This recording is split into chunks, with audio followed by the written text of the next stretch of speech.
কক্সবাজার মহাসড়কের কেরানীহাট ও বান্দরবন সড়কের মোড়ের অবৈধ স্থাপনা উচ্ছেদ। চট্টগ্রামের সাতকানিয়া থেকে মোরশেদুল আলমের পাঠানো তথ্য ও ভিডিওচিত্রে দেখুন বিস্তারিত। 18 জুন 2025 বুধবার চট্টগ্রাম কক্সবাজার মহাসড়কের কেরানীহাট ও কেরানীহাট থেকে বান্দরবন সড়কের মোড়ে সেনাবাহিনী, পুলিশ ও প্রশাসনের যৌথ অভিযানে 300 থেকে 400 হকারের দোকান ভেঙে ফেলা হয়েছে। সকাল থেকে সন্ধ্যা পর্যন্ত চলা এই উচ্ছেদ অভিযানে ফুটপাত ও সড়কের পাশে গড়ে তোলা শতাধিক অবৈধ স্থাপনাও গুড়িয়ে দেয়। কিন্তু এই অভিযান শেষে দেখা গেল ফুটপাতের এই ছোট্ট ঘুড্ডি ঘরের আড়ালে শত শত ক্ষুধার্ত পরিবারের হাহাকার।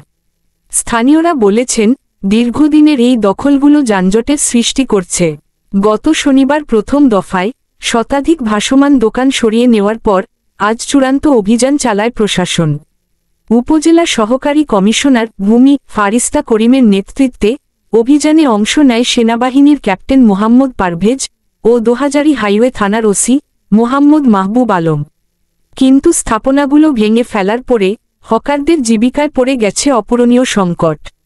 প্রতিটি দোকানের পেছনে 4 থেকে 5 সদস্যের পরিবার আছে, যার কারণে 1500 মানুষ আজ অনিশ্চয়তায়।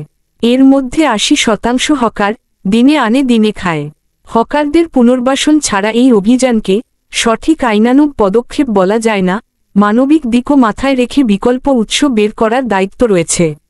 এখনই কার্যকর সমন্বিত পুনর্বাসন নীতি প্রয়োজন। সড়ক ফাঁকা হলেও খালি পেট নিয়ে বসবাসকারী এসব পরিবারের ভবিষ্যৎ অন্ধকারেই রয়ে গেল।